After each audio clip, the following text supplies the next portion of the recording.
tila-titik naroon ang kasaysayan, hinubog ang ating bayan. Ang Pilipino, hindi lang salita, ito'y tinunaan. Tao, at yan ang pagdating at yan ang pagtulad ng lipunan.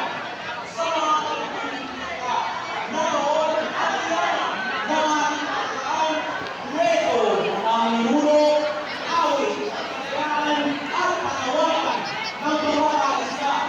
Ngunit ano po, kung kalimutan natin sila, saan ang ating kultura? Saan lugar ang ating kultura?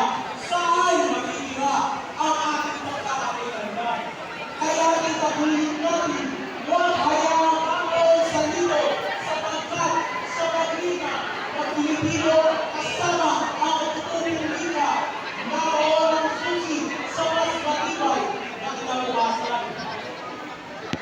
Ang wika, hindi lang para magsalita, ito'y sandata, ito'y bandera, at ito'y binti ng ating pinagbayan.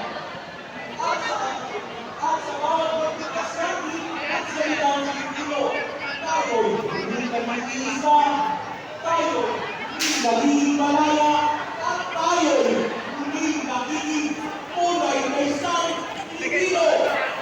Maraming salamat po sa makikinig at sa panonood. Dito ako nagsasalat ko ng parang pangkakaitan, 12, lugar 30, 1.